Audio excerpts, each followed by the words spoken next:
Hello friends, welcome to another video of Backbenchers Academy। अच्छी तरह से परिभाषित वस्तुओं के संग्रह को सेट बोला जाता है। सेट में कितने वस्तु है इसके आधार से सेट दो तरह के होते हैं, एक है फाइनाइट सेट और एक है इनफाइनाइट सेट। इनफाइनाइट सेट दो तरह के होते हैं, काउंटेबली इनफाइनाइट और अनकाउंटेबली इनफाइनाइट। इस वीडियो में हम सिर्फ फाइनाइट सेट और इनफाइनाइट सेट के बारे में विस्तार से जानेंगे। एक सेट जो कि एम्प्टी सेट है और जिसमें निश्चित संख्यक वस्तु है उसे फाइनाइट सेट बोला जाता है, और जो सेट फाइनाइट नहीं होते उसे इनफाइनाइट सेट बोला जाता है। मतलब इनफाइनाइट सेट में वस्तुओं की संख्या निश्चित नहीं होते। एन ऑफ ए सूचित करता है सेट ए में कितने वस्तुएं हैं।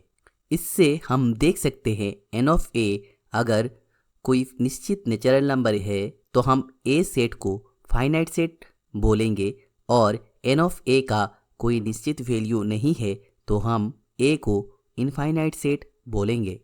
उदाहरण के लिए अगर A is equal to the set A comma B ले तो n of A is equal to 2 होगा, मतलब ये सेट फाइनाइट है।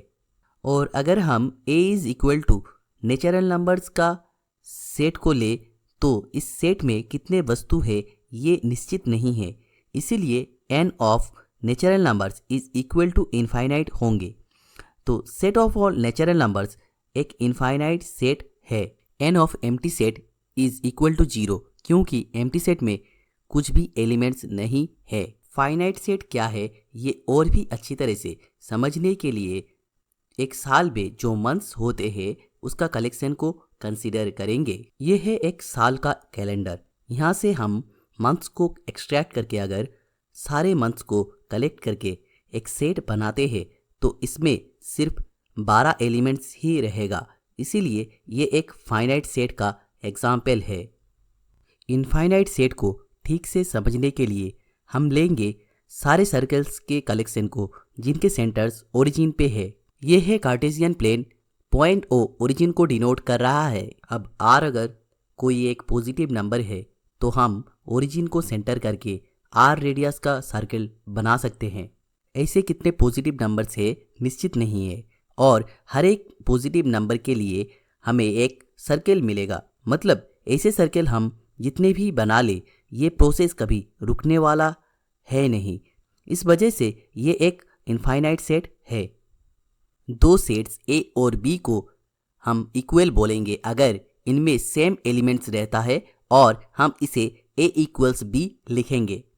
नहीं तो इन सेट्स को अनइक्वल सेट बोला जाता है और इसको ए नॉट इक्वल्स टू बी लिखा जाता है। इसे और भी ठीक से समझने के लिए एक एग्जाम्पल लेंगे। ए एक सेट है जिसमें हाथी, बंदर और घोड़ा है, और एक सेट बी में बंदर, हाथी, घोड़ा और बंदर है।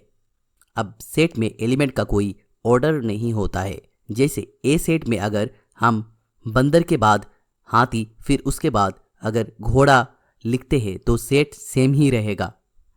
और सेट में एक ही एलिमेंट को एक से ज़्यादा बार लिखने का कोई मतलब नहीं है।